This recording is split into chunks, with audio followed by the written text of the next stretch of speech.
अस्सलामुअलैकुम, आप देख रहे हैं यंग बाइट्स वसीम भट्ट के साथ। और इस वक्त हमारे साथ बात करने के लिए मौजूद हैं डॉक्टर जहांज़ेब सिरवाल, जो कि स्टेट स्पोक्स पर्सन है कांग्रेस पार्टी के। और इस वक्त हम कुछ सवालात करेंगे डॉक्टर साहब को और जानना चाहेंगे कि स्पेशली जो यहाँ की पॉलिटिकल सिनेरियो किस तरीके का चल रहा है। तो डॉक्टर साहब, आपका खैर मकदम यंग बाइट्स में।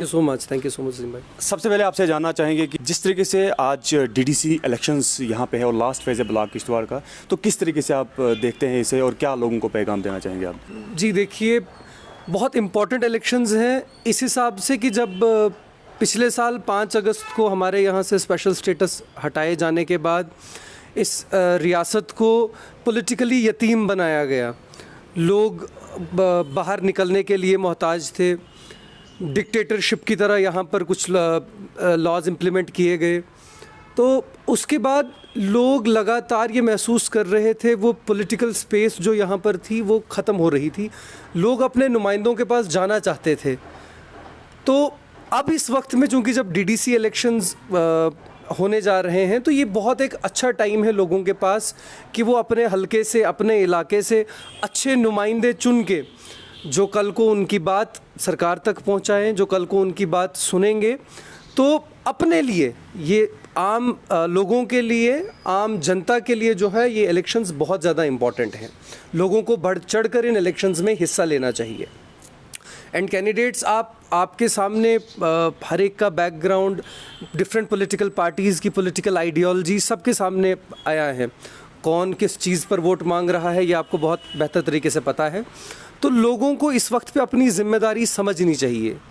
डॉक्टर साहब, आपसे जानना चाहेंगे कि हमारे ब्लॉक किश्तवाड़ में आज तो लास्ट फेज़ है यहाँ का। मैं फिर से कहना चाहूँगा कि जिस तरीके से यहाँ की कैंपेनिंग चलाई जा रही है और बताया जा रहा है यहाँ पे जो है मज़हब के नाम पे अपना वोट बैंक जो है बनाना चाहते हैं, तो क्या कहना चाहेंगे आप?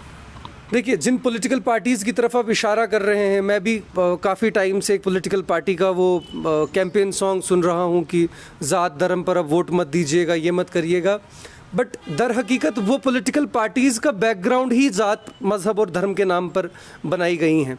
But this is high time for the people of Kishtwar कि लोग, किश्तवाड़ के लोग अब आंखें खोल के इस ज़ात पात धर्म की राजनीति को रिजेक्ट कर दें और सेकुलर माइंडसेट, जिसकी एक मिसाल कांग्रेस पार्टी है, लोग इस कांग्रेस को, लोग इस सेकुलर माइंडसेट को, डेवलपमेंट के नाम को वोट दें और वोट देके कांग्रेस के नुमाइंदों को चुन के आगे लाएं।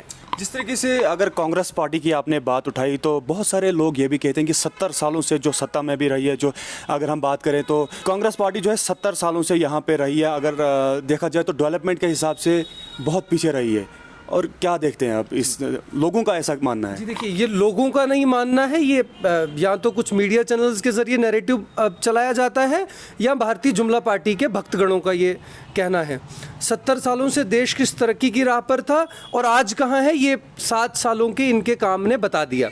70 साल में हमने कितने IITs बनाए, कितने IIMs बनाए, कितने रोड्स बनाए, कितने हॉस्पिटल्स बनाए, डिस्ट्रिक्ट इंस्टीट्यूट्स बनाए, ये हर चीज़ लोगों के सामने आया है। आप देख लीजिए कि जिस तरीके से हर कोई पॉलिटिकल लीडर अगर कहीं पे भी उनको कोई ऐसा मौका मिलता है जहाँ पे लोगों के सामने वो इंटरेक्ट होते हैं, तो वहाँ पे अक्सर यही बातें सुनने को मिलती है कि 70 सालों से कांग्रेस ने जो है आज तक कुछ नहीं किया। अब हमारा मतलब दौर आ चुका है, हम इनको जेल कर देंगे, हम इनको, ये करप्ट थे, इन्होंने बहुत ज़्यादा जो है धांधली मचा के रखी थी। क्या ऐसा सच है उनका मानना जो ऐसा बोलते हैं? जी देखिए वसीम भाई, जो मौके उनको मिलते हैं, बजाय इसके कि वो उन मौक़ों को यूटिलाइज़ करके लोगों को ये बताते कि उन्होंने क्या किया, उनके पास अपना बताने को तो कुछ नहीं है। तो इसलिए वो सिर्फ़ और सिर्फ इल्ज़ाम लगा रहे हैं कांग्रेस पार्टी पर। और कांग्रेस पार्टी को इनके चुटकुलों से कोई फ़र्क नहीं पड़ता है। कांग्रेस कल भी एक नेशनलिस्ट पार्टी थी, डेवलपमेंट के नाम पर वोट मांगने वाली पार्टी थी। आज भी हमारे मुद्दे वही हैं। हम आज भी सेकुलरिज्म की बात करेंगे, हम आज भी डेवलपमेंट की बात करेंगे। हम अपने मुद्दों से कभी नहीं भटकेंगे, ये कितनी कोशिश कर ले। तो चलिए अपने पॉइंट पे हम वापस आ जाते हैं कि जिस तरीके से डीडीसी के इलेक्शंस यहाँ पे होने जा रहे हैं, बहुत सारे लोगों का यह भी मानना है, बल्कि अगर पॉलिटिकल लीडर्स की भी बात करें वो भी यही मानते हैं कि बहुत सारे पार्टीज जो हैं वो अनपढ़ लोगों को आगे जो है निकालते हैं। तो इसके ऊपर क्या कहना चाहेंगे? जी देखिए, अनपढ़ और पढ़े लिखे की बात नहीं, मैं इस पर टिप्पणी नहीं करूँगा क्योंकि देश ने चाय वाले को प्रधानमंत्री बना दिया।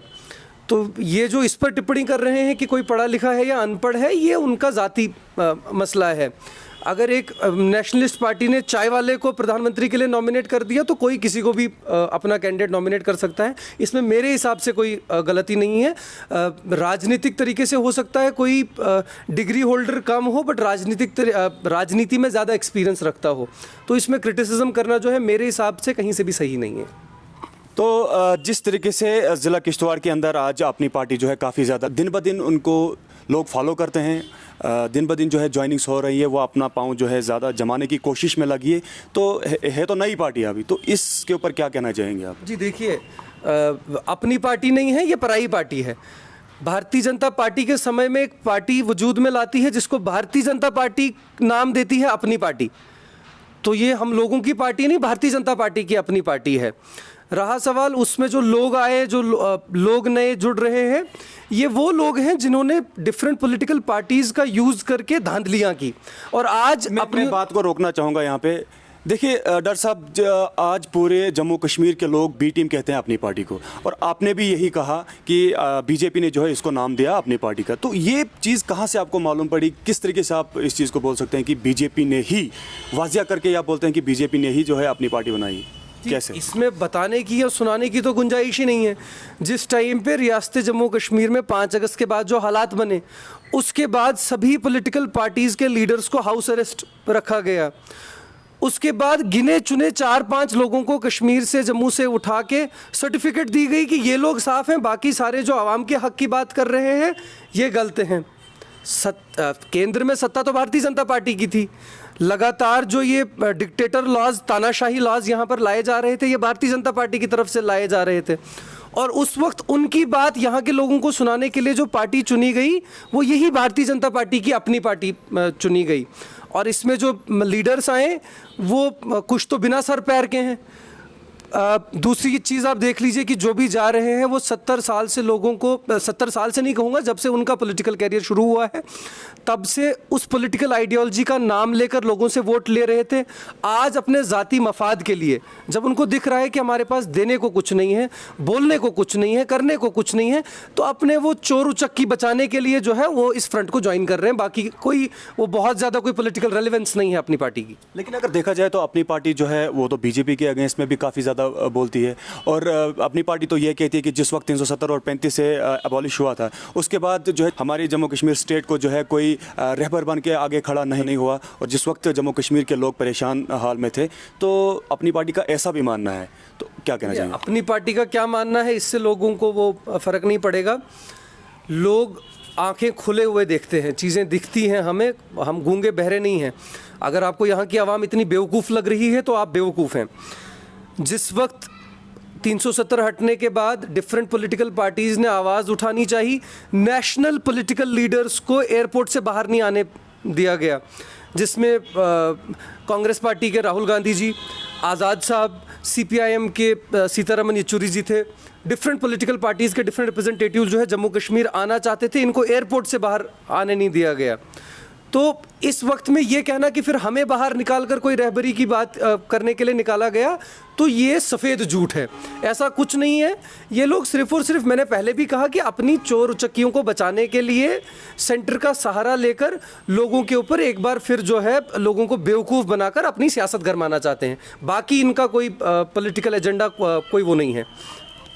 आपसे एक आखिर सवाल करना चाहेंगे हम। आखिरी सवाल हमारा ये रहेगा कि आपने भी ब्लॉक किश्तवाड़ से जो है DDC कैंडिडेट जो है यहाँ पे कंटेस्ट करने के लिए है, तो आप अपनी पार्टी की तरफ से कितनी उम्मीदें रखते हैं? जबकि अगर हम ब्लॉक किश्तवाड़ की बात करें तो यहाँ पे उतना होल्ड नहीं है कांग्रेस का, क्या कहना है? देखिए, होल्ड की बात नहीं है कि होल्ड बहुत ज़्यादा है कांग्रेस का, हर जगह है। कांग्रेस ब्लॉक लेवल तक, एक बनी हुई ब्लॉक लेवल से लेकर नेशनल लेवल तक हर जगह हमारा होल्ड है। एंड वी आर होपफुल कि इस बार जो है लोग, इस मैंने पहले भी कहा, धर्म, जात पात, ये झूठ की राजनीति को परे रख के लोग हकीकत की तरफ, लोग डेवलपमेंट को, लोग सेकुलरिज्म के नाम पर वोट देंगे। जो लोगों ने देखा कि 5 अगस्त के बाद, 5 अगस्त के दिन भी पार्लियामेंट से लेकर सड़कों तक अगर उनके हक के लिए किसी ने आवाज़ उठाई तो वो कांग्रेस पार्टी ने उठाई। तो this is high time for people of Kishtwar कि वो इस चीज़ को रियलाइज़ करें कि उनके अपने बेहतर मुस्तकबिल के लिए इस रियासत के बेहतर मुस्तकबिल के लिए, इस खिते के बेहतर मुस्तकबिल के लिए, किश्तवाड़ के मुस्तकबिल के लिए जो है वो वोट कांग्रेस पार्टी के निशान पे इस बार वोट दें। शुक्रिया।